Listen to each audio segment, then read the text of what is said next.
அனைவருக்கும் வணக்கம். இந்த வீடியோவில் என்ன பார்க்க போகிறோன்னு பார்த்தீங்கன்னா, தமிழ்நாடு அரசு பணியாளர் தேர்வாணையம், அதாவது டிஎன்பிஎஸ்சிலேருந்து புதிய ஜாப் நோட்டிஃபிகேஷன் வந்து வெளியிட்டிருக்காங்க. இந்த பணிக்கு வந்து யாரெல்லாம் விண்ணப்பிக்க முடியும், இதற்குரிய கல்வித் தகுதி என்ன, வயது வரம்பு என்ன, இதற்குரிய முக்கிய நாட்கள் மற்றும் தேதிகள், என்னென்ன பணிகள்லாம் இருக்குது என்பதை பற்றி தான் இந்த வீடியோவில் முழுமையாக பார்க்க போகிறோம். இப்போ ஃபஸ்ட்டாக இதற்குரிய அறிவிக்கை நாளை என்னைக்கு கொடுத்துருக்காங்கன்னு பார்த்தீங்கன்னா 13/8/2024. என்ன பணின்னு பார்த்தீங்கன்னா, ஒருங்கிணைந்த தொழில்நுட்ப பணிகள் தேர்வு, பட்டயம் மற்றும் தொழில் பயிற்சி நிலை. ஒருங்கிணைந்த தொழில்நுட்ப பணிகள் தேர்வில் பட்டயம் மற்றும் தொழில் பயிற்சி நிலை உள்ள பதவிகளுக்கான நேரடி நியமனத்திற்கான விண்ணப்பங்கள் வந்து இணையவழி மூலம் மட்டும் வரவேற்கப்படுகின்றன அப்படின்னு கொடுத்துருக்காங்க. அடுத்து வேறு இதில் என்ன முக்கியமாக கொடுத்துருக்காங்க அப்படின்னு பார்த்தலாம். முக்கியமான நாட்கள் மற்றும் நேரம் கொடுத்துருக்காங்க. அறிவிக்கை நாள் என்றைக்குன்னு பார்த்தீங்கன்னா 13/8/2024 ஏற்கனவே பார்த்தாச்சு. அடுத்து பார்த்திங்கன்னா அப்ளிகேஷன் ஸ்டார்டிங் டேட் என்றைக்குன்னு பார்த்தீங்கன்னா 11/9/2024 வந்து அப்ளை பண்ணலாம். விண்ணப்ப திருத்த சாளர காலம்னா அப்ளிகேஷன் கரெக்ஷன் டேட் எப்போன்னு பார்த்தீங்கன்னா 15/9/2024 17/9/2024 இந்த டேட்டில் வந்து நீங்கள் அப்ளிகேஷன் எதுவும் கரெக்ஷன் இருந்தால் பண்ணிக்கலாம். தேர்வு நடைபெறும் நாள் மற்றும் நேரம் முக்கியமானதை கொடுத்துருக்காங்க. அது வந்து இது வந்து எப்படி தேர்வு நடைபெறும்னு பார்த்தீங்கன்னா பேப்பர் 1 பேப்பர் 2 2 தாளாக தேர்வு நடைபெறும். பேப்பர் 1ல் என்ன கொடுத்துருக்காங்கன்னு பார்த்துடலாம்.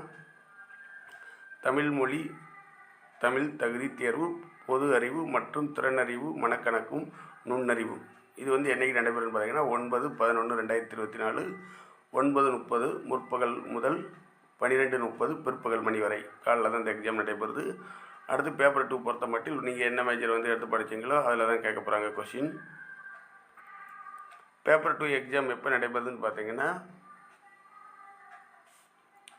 11/11/2024 முதல் 14/11/2024 வரை. மொத்தம் வந்து இந்த 4 நாட்கள் வந்து எக்ஸாம் நடைபெறுது. ஒவ்வொரு நாளைக்கும் ஒவ்வொரு டிபார்ட்மெண்ட்டுக்கு வந்து இந்த எக்ஸாம் நடைபெறும். அடுத்து பார்த்தீங்கன்னா நீங்கள் இதில் வந்து என்ன படிச்சிருக்கீங்க அப்படிங்கிறத இப்போ பேப்பர் 2 எக்ஸாமுக்கான டேட் எப்போன்னு பார்த்தீங்கன்னா 11/11/2024 14/11/2024 மொத்தம் வந்து 4 நாட்கள் இந்த எக்ஸாம் நடைபெறுது. ஒவ்வொரு நாளும் பார்த்தீங்கன்னா குறிப்பிட்ட பாடப்பிரிவுக்கு வந்து இந்த தேர்வு வந்து நடைபெறும். இப்போ நீங்கள் இந்த பணிக்கு வந்து அப்ளை பண்ணுற மாதிரி இருந்தால் நீங்கள் என்ன படிப்பு முடிச்சுக்கணும்னு பார்த்தீங்கன்னா வேளாண்மை, அதற்குரிய குறியீட்டு எண் கொடுத்துருக்காங்க. அடுத்து கட்டிடக்கலையியல், தானியங்கி மற்றும் இயந்திர பொறியியல், அமைப்பியல், மின் பொறியியல் மற்றும் மின்னணு பொறியியல், கைத்தறி தொழில்நுட்பம், துணிநூல் உற்பத்தி, கருவி பொறியியல், இயந்திர பொறியியல், அடுத்து உடற்கல்வியல், அச்சு தொழில்நுட்பம், சுருக்கெழுத்து, நகர ஊரமைப்பு திட்டமிடல், தொழில் பிரிவில் பார்த்தீங்கன்னா கொதிகலன் இயக்குபவர், வரைவாளர், மின்சார பணியாளர், பொருத்துனர், கருவி பொறிமுறையாளர், ஆய்வக தொழில்நுட்ப உதவியாளர், கம்மியர் மோட்டார் வாகனம், கம்மியர் குளிர்பதனம் மற்றும் தட்பவெப்பவியல் கட்டுப்படுத்துதல், தொழில் பிரிவில் வந்து அளவர், தொழில் பிரிவில் வந்து பற்றிணைப்பவர், எரிவாயு மற்றும் மின்சாரம். இப்போ இதில் நீங்கள் ஏதாவது ஒன்று எடுத்து படிச்சிருந்தா கண்டிப்பாக வந்து இதுக்கு வந்து அப்ளை பண்ணலாம். அடுத்து கீழே ஒன்று கொடுத்துருக்காங்க. முக்கியமாக என்ன கொடுத்துருக்காங்கன்னு பார்த்தீங்கன்னா தாள் 2க்கான தேர்வு நடைபெறும் நாள் மற்றும் நேரம் தொடர்பான விவரங்கள் தேர்வாணைய இணையதளம் வெப்சைட் வாயிலாக மட்டுமே வெளியிடப்படும் கொடுத்துருக்காங்க. அடுத்து விண்ணப்பிக்கும் முறை, ஒன் டைம் ரெஜிஸ்ட்ரேஷனை பற்றி கொடுத்துருக்காங்க. அடுத்து வேறு என்ன முக்கியமாக கொடுத்துருக்கான்னு பார்த்துடலாம். இதெல்லாம் நமக்கு தெரியும். தடை செய்யப்பட்ட பொருட்கள் இதெல்லாம் எக்ஸாம் எழுதும்போது கொண்டு போகக்கூடாங்கிறது நமக்கு தெரியும். அடுத்து பார்த்தீங்கன்னா பதவிகள் மற்றும் காலி பணியிடங்கள், பதவியின் பெயர், பதவி குறியீடு, ஏற்கனவே முன்னாடி பார்த்தோம் பதவி குறியீடு, துறை மற்றும் நிறுவனத்தின் பெயர், எந்த துறையின் கீழேங்குது அப்படிங்கிறது பார்க்குறோம். அடுத்து காலி பணியிட பகிர்மானம், ஒவ்வொரு பணிக்கு வந்து எவ்வளோ காலி பணியிடம் இருக்குது, எந்த கம்யூனிட்டிக்கு எவ்வளோ காலி பணியிடம் அப்படிங்கிறத இதில் டீட்டெயிலாக கொடுத்துருக்காங்க. இப்போ உதவி சோதனையாளர்னு எடுத்துக்கிட்டிங்கன்னா எஸ்சியில் வந்து ஜென்ரல் கம்யூனிட்டியில் 1, ஜென்ரல் கம்யூனிட்டி உமனுக்கு வந்து ஒரு சீட் இருக்குது. அடுத்து பார்த்திங்கன்னா இந்த லாஸ்ட்டில் ஊதிய நிலை கொடுத்துருக்காங்க. எந்த ஊதியத்தின் கீழ் வருதுன்னா நிலை 13 பாஓதீன பழைய ஓய்வூதிய திட்டத்தின் கீழ் தான், இல்லை புதிய ஓய்வூதிய திட்டம் அதன் கீழ் தான் அந்த கூடிய சம்பளங்கிறது நிர்ணயிக்கப்படும் அப்படிங்கிறத தெளிவாக கொடுத்துட்டாங்க. இப்போ ரெண்டாவது என்ன பணி கொடுத்துருக்கான்னு பார்த்தீங்கன்னா உதவி பயிற்சி அலுவலர். அது வந்து எங்கே வந்து ஜாப் இருக்குன்னு பார்த்தீங்கன்னா வேலைவாய்ப்பு மற்றும் பயிற்சி துறையில் இருக்கும். அடுத்து திட்ட உதவியாளர், அதற்குரிய காலி பணியிடம் எவ்வளவு அப்படிங்கிறத பார்த்துக்கோங்க. அடுத்து பார்த்தீங்கன்னா இயக்க ஊர்தி ஆய்வாளர், அப்படியே மொத்தம் எத்தனை போஸ்டிங் கொடுத்துருக்கான்னு அப்படி பார்த்துக்கோங்க. மொத்தம் 6 7 8 வரிசையாக கொடுத்துருக்காங்க.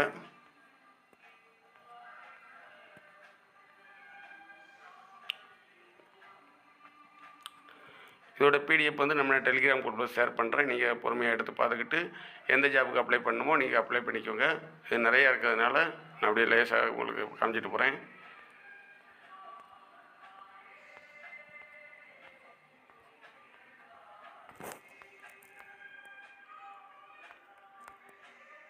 அடுத்து பார்த்திங்கன்னா எந்தெந்த டிஸ்ட்ரிக்டில் எவ்வளோ வேகன்சி இருக்குது அப்படிங்கிறதையும் கொடுத்துருக்காங்க. அதையும் நீங்கள் பார்த்துக்கோங்க. காஞ்சிபுரம், கள்ளக்குறிச்சி, தருமபுரி, திண்டுக்கல், கன்னியாகுமரி, கரூர், உங்கள் ஏரியாவில் வேகன்சி இருக்குது அப்படிங்கிறத நீங்கள் பார்த்துக்கலாம்.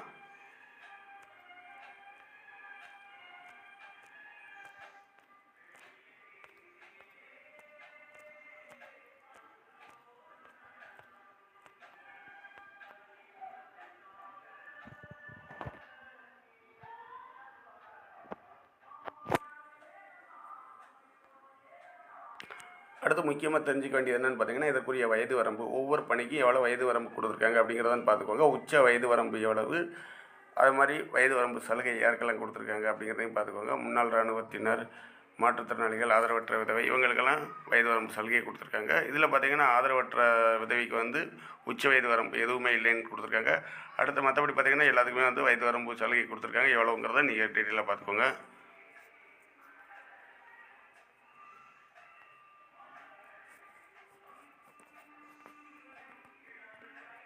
அடுத்து இதுக்குரிய அப்ளிகேஷன் தனித்தனியாக கொடுத்துருக்காங்க.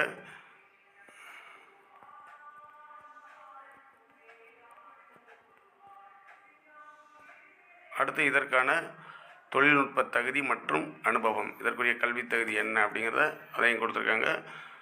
இந்த கல்வி தகுதி உங்கள்கிட்ட இருக்காங்கிறத செக் பண்ணிக்கோங்க.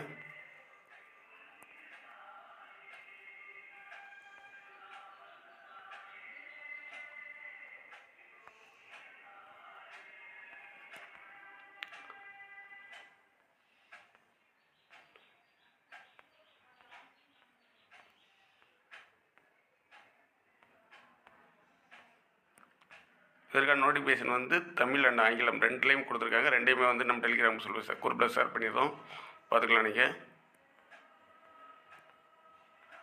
அதற்கான லிங்க் வந்து இந்த வீடியோ டிஸ்கிரிப்ஷனில் கொடுக்குறேன், பார்த்துக்கோங்க. தேவைப்படுறவங்க ஜாயின் பண்ணி இதை படிச்சுட்டு நீங்கள் கூட அப்ளை பண்ணிக்கலாம். அல்லது டிஎன்பிசி வெப்சைட்டில் போய் நீங்கள் டவுன்லோட் பண்ணாலும் பண்ணிக்கலாம். அடுத்து தமிழ் மொழி தகுதியை பற்றி கொடுத்துருக்காங்க. தேர்வுக்கு விண்ணப்பத்தில் உள்ள கட்டுப்பாடுகள்,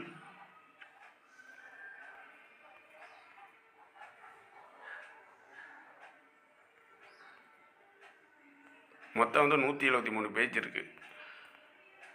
இதை ஃபுல்லாக வந்து வாசிக்கங்கிறது முடியாது.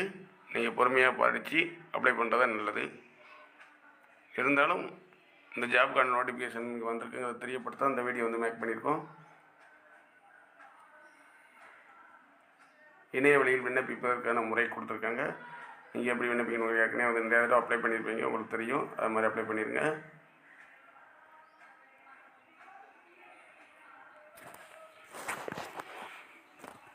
அடுத்து பார்த்திங்கன்னா தேர்வு மையங்களில் எழுத்து தேர்வு நடைபெறும். எந்தெந்த தேர்வு மையங்கள் நடைபெறும், தேர்வு மையம் பேர் கொடுத்துருக்காங்க.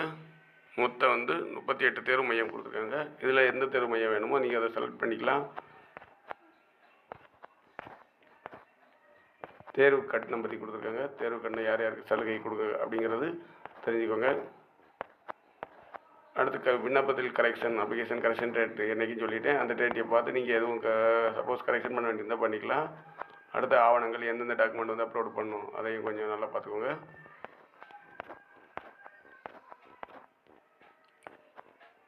நீங்கள் வந்து ஏதாவது ஒரு வேலை கவர்மெண்ட் வேலை பார்க்குறீங்கன்னா அதுக்கு வந்து என்ஓசி வாங்க வேண்டியிருக்கும். அதான் அந்த டைன்மை சான்றிதழ், அதற்குரிய ஃபார்ம் கொடுத்துருக்காங்க. இந்த இதில் நீங்கள் வாங்க வேண்டியிருக்கும்.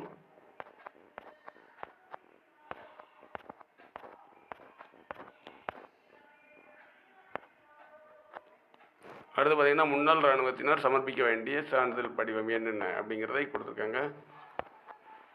தேர்வர்கள் சமர்ப்பிக்கப்பட வேண்டிய உறுதிமொழி, அதற்குரிய ஃபார்ம், அதற்கு தேவையான என்ன ஃபார்ம் இருக்கோ அதெல்லாம் எல்லாமே கொடுத்துட்டாங்க.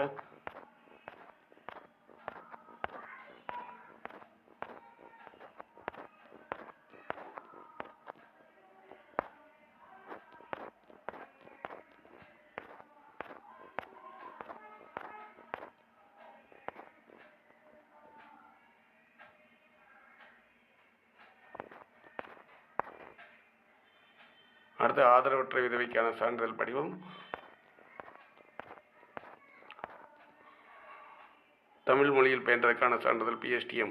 இது வந்து ஏற்கனவே வாங்கியிருப்பீங்க, நீங்கள் வாங்கலாம் இப்போ வாங்கிடுங்க. எல்லாமே வந்து நம்ம ஆன்லைனில் தான் வாங்கணும், இது எல்லாருக்குமே தெரியும். அடுத்து தமிழ் வழியில் பயின்றதுக்கான சான்றிதழ், அதற்குரிய ஃபார்மெட் கொடுத்துருக்காங்க.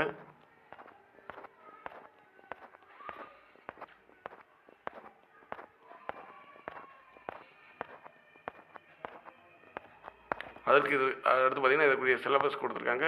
எந்த எக்ஸாம் எதுனாலுமே நம்ம சிலபஸ் அறிஞ்சு தான் அதற்குரிய தேர்வுக்கு தயாராகணும். இப்போ அதற்குரிய சிலபஸ் என்ன கொடுத்துருக்காங்க அப்படின்னு பார்க்கலாம். தமிழ் மொழி தகுதி தேர்வுக்கான சிலபஸ் இது வந்து காமனாக இருக்கும். ஒரு 37 டாப்பிக்லேருந்து நம்ம கொஷின் கேட்க போகிறாங்க. மேக்ஸிமம் 10th புக்கு வந்து நல்லா கவர் பண்ணாலே நம்ம வந்து கண்டிப்பாக தமிழ் மொழி தகுதி தேர்வில் வந்து பாஸ் பண்ணிடலாம். அடுத்து பொது அறிவு 10ஆம் வகுப்பு தரம், அதற்குரிய சிலபஸ் கொடுத்துருக்காங்க. பார்ட் 1 பொது அறிவியல், நடப்பு நிகழ்வுகள், புவியியல், இந்தியாவின் வரலாறு மற்றும் பண்பாடு, இந்திய ஆட்சியல், இந்திய பொருளாதாரம், இந்திய தேசிய இயக்கம், தமிழகத்தில் வளர்ச்சி நிர்வாகம். அடுத்து தாள் பேப்பர் 2க்கான பாடத்தாள் கொடுத்துருக்காங்க. வேளாண்மை பிரிவில் நீங்கள் படிச்சிருந்தால் அதற்குரிய பாடத்திட்டம் என்ன, இதை வந்து நீங்கள் டவுன்லோட் பண்ணிக்கோங்க. இது எந்த பக்கம் தேவையோ அந்த பக்கத்தை மட்டும் நீங்கள் பிரிண்ட் எடுத்தாலே போதுமானது. மொத்தம் 65 பேஜிலேருந்து கொடுத்துருக்காங்க நமக்கு சிலபஸ். நீங்கள் என்ன மேஜர் கொடுத்து முடிச்சிருந்தீங்களோ அதற்குரிய சிலபஸ் வந்து டவுன்லோட் பண்ணி அதற்கேற்றவாறு இந்த எக்ஸாமுக்கு வந்து உங்களை தயார்படுத்துங்க.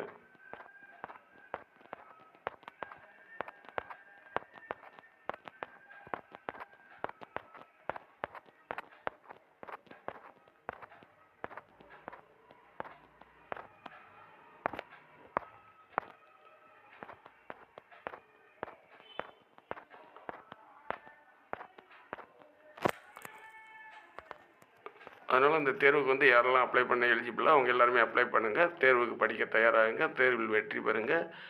Thank you friends. வீடியோ பிடிச்சிருந்தால் லைக் பண்ணுங்கள், சப்ஸ்கிரைப் பண்ணுங்கள், உங்கள் ஃப்ரெண்ட்ஸ்க்கு ஷேர் பண்ணுங்கள். தேங்க்யூ.